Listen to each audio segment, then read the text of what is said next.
Well, there sure was a whole lot of excitement and I guess confusion and all sorts of emotions flying yesterday on all sorts of social media platforms. I was, following along on Twitter over some guy named Andy up in the state of New York, who apparently was live streaming an attempted red flag gun seizure.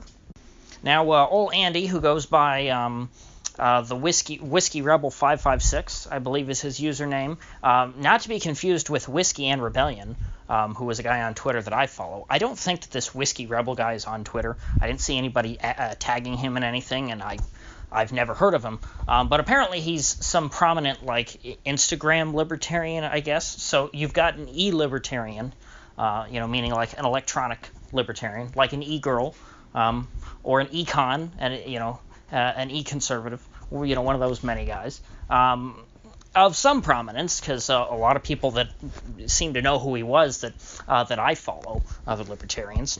And here he was holed up in his house, videoing the cops outside with their armored personnel carrier, trying to extract him from his home, reportedly, because and now there's, I'll get into this, a little later on, but there's conflicting reports. And people fighting over the narrative here. What this guy Andy says happened is that essentially his neighbor reported him for owning a high-capacity magazine, which in New York, I forget what the law is exactly. It's something like, it might be exactly 9 rounds. It's either 7 or 9, but it has to do with, there was a famous speech by Andrew Cuomo when the law was passed banning these regular magazines that are too expansive by the state of New York's definition. And the famous line that Cuomo came up with was, "Nobody needs 10 bullets to kill a deer." And so now in New York, it's, you're not supposed to have PMags, basically. But because of, 458 SOCOM, which is a round that is fired in a lot of AR-15s that also works in a standard, 5.56 magazine, it holds, if you load a 30-round 5.56 mag with 458 SOCOM, it is below the limit that is set by the state of New York. So you can technically still have PMags, which, by the way, are, plastic 30-round AR mags. Sorry for not defining my terms earlier, but that's what this guy thought that the cops were coming after him for. That's what he was saying in his Instagram stuff.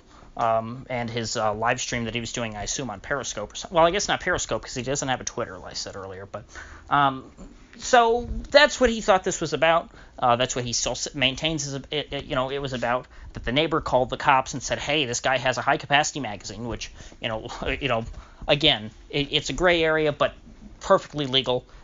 If you just call it a 458 SOCOM magazine. It's very dumb. This is why, another reason, tangent here, why gun laws are stupid, is that you have one magazine that, depending on what you call it, is either legal or illegal under the New York's law. Because if you call it a 458 SOCOM mag, well then it's perfectly legal. If you call it a 5.56 mag, well then it's not legal because it holds too many rounds of 5.56. So anyway, back to what was going on. The cops sent their guys there, and he's like, "I'm not coming out. You're not getting me. I'm not giving up my stuff. I'm a perfectly, I didn't commit any crimes, blah, blah, blah." And he holed himself up, and so they brought in the, I don't think they called it the SWAT team, but some specialty commando dudes and like a hostage negotiator. And they negotiated for like 6 hours before he agreed to come out. And this is where things started to get a little uncertain. At first, it looked like he wasn't getting charged with anything.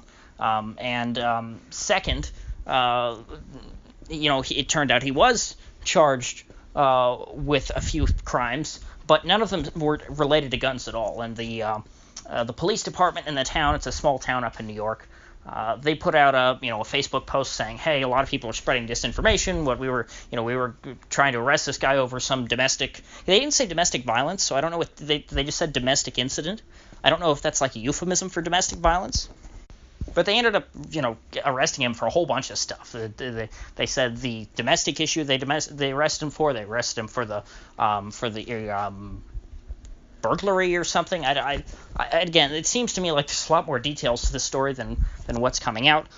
Now, I'm not to the point to where I think that they're just fabricating a bunch of stuff about this guy, because why? He doesn't seem like he's a particularly important guy, so I don't know why they'd be just making up fake charges. I mean, it seems like there might be more information to the story that we don't know yet. Oh, but the police were made sure to make it clear to everyone that, hey, we did not find nor seize any guns or magazines at the scene. We just arrested him. We found, no stuff. This had nothing to do with any magazines or red flag laws or anything. That's what the police are saying. So it seems to me, I mean, because again, the court documents can't lie. I mean, if they're not charging him, if they're not invoking the red flag law in arresting him, well, then this isn't a red flag case. It doesn't seem like they were just coming to this guy to confiscate his guns, standard thugs. And, of course, I'm very sympathetic if they were. If this was a red flag case, I'd be all for the guy. I mean, nobody has any right to come take his stuff. And so he should have, defended himself to the extent that he was able in that case. But this simply, again, until who knows? I'm sure there's more that's going to come out about this. But so far, it doesn't seem to me like this is a red flag case. And I have a friend who happens to live in that area, and he was telling me that it didn't make sense that it was a red flag incident either, from what he was hearing around people, because this is apparently a very small town. So, and this went on for a few hours yesterday, so lots of people were talking about it. He also seemed to think that the local police wouldn't be the ones to serve a red flag warrant because that was a state law or something like. I don't know all the details of how things work up in New York, so I kind of skipped over that. But I have at least one witness on the ground who's sort of trying to support the line that this didn't have to do with the red flag law. So if that is indeed the case, does any of this really matter? Does it matter what this whole situation that happened yesterday, or is it just some kind of false alarm?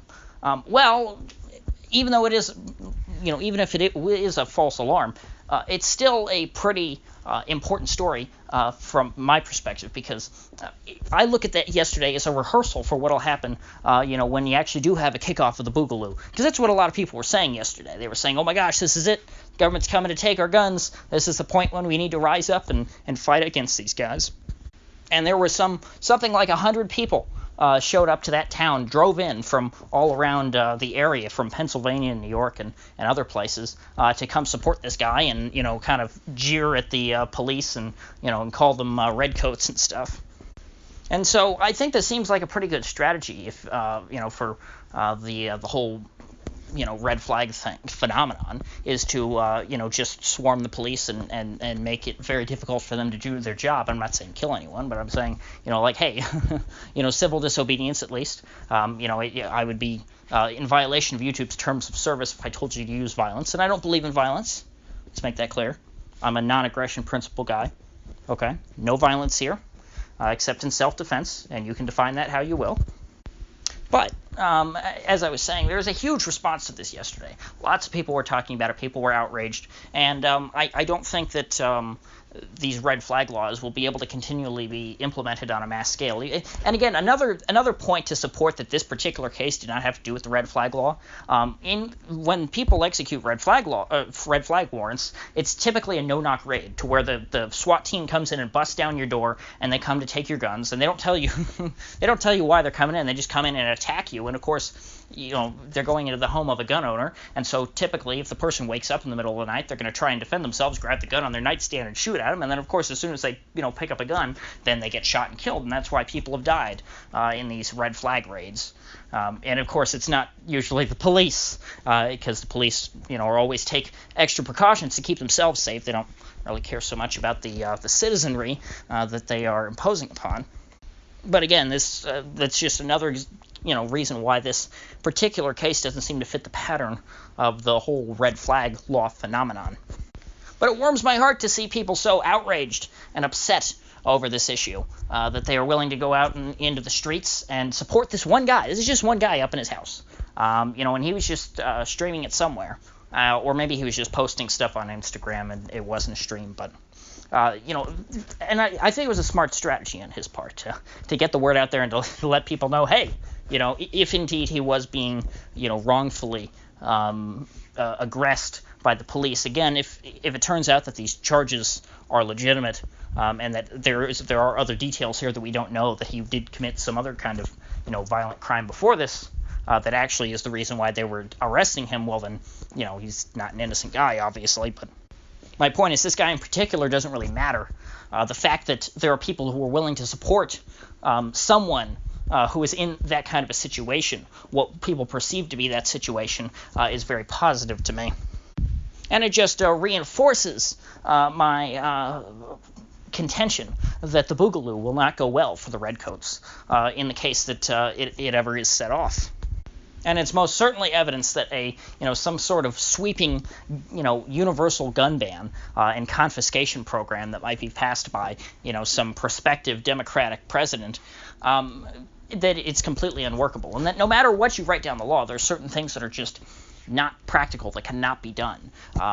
And that's one of them. I mean, you could not. I don't even think that the government is powerful enough in this country to ban abortion, let alone ban guns. And it would be much easier to ban abortion, because all you'd have to do is just shut down Planned Parenthood clinics, and but I think people would resist that en masse. It'll be a lot of people. But my point is, not as many people as would resist having their guns taken away. And of course, the people who are having their guns taken away have the power to fight back against the authorities.